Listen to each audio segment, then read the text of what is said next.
ګرانو کتونکو ولب خان شیرپو ویلفیر فاونډیشن د خپل وس مطابق د دغه بېوسه خلکو سره تعاون جاري ساتلی. رمضان پیکج ورکوي. زما شاته چې کومې زنانه ولاړې دي کې د منګا درګۍ شته، د باجوړ پکې شته او د شیرین کوټو یې نه دي مردان د هغې پکې شته. څو زنانه دي خو دومره د لرې ځای نه راغلي، دا ضرورت را په مخه کړي دي.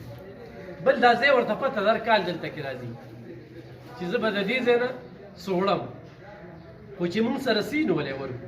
زمونږ هر څه په ویډیو باندې وي، خو چاله د ماچس ډبې هم ورکو په ویډیو باندې.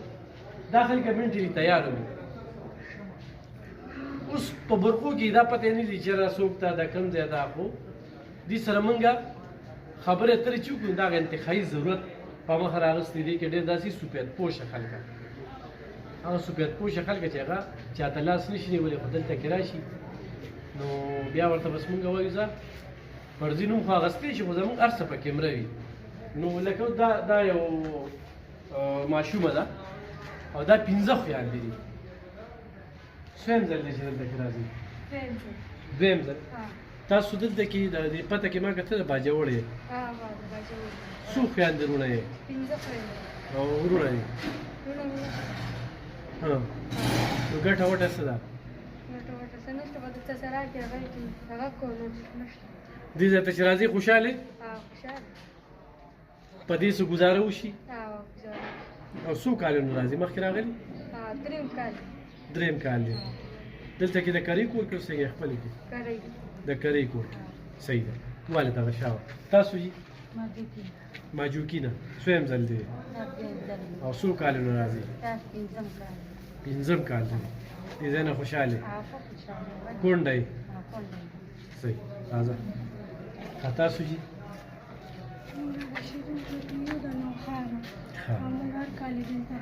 هر کال.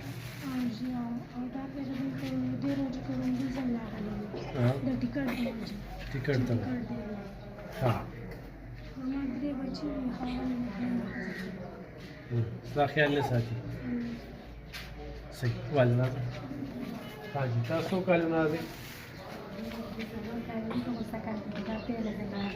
ها. چې دلته راځي وړي. څلورو کالونو خوشحاله دي ځای هر څه درته میلاوي. دوی چې کوم ځای نه راځي نو 600 روپۍ خو د دوی ټیکټ لګېده. ښه.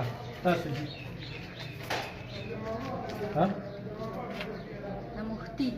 د مفتي دا کوم ځای کې دی؟ درګۍ سره. څو کالونو راځئ؟ د دې حقدار یې؟ ګټه وټه هم څه نشته داسې؟ روژه په روژه راځي. څو کالونو راځي؟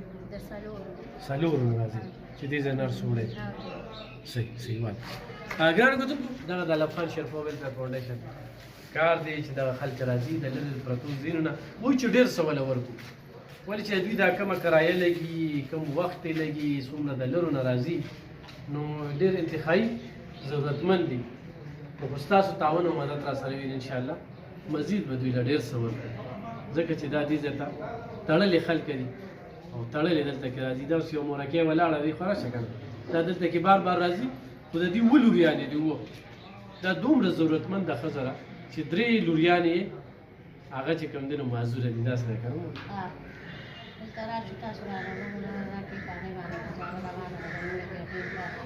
نه؟ د اوس غټ وریجو تیساره ده. نو دغه یو سلسله ده روانه ده، تعاون راسره وکړئ چې دې د اختر له کپړې موالي دا زنانه په خپل پاک وساتي.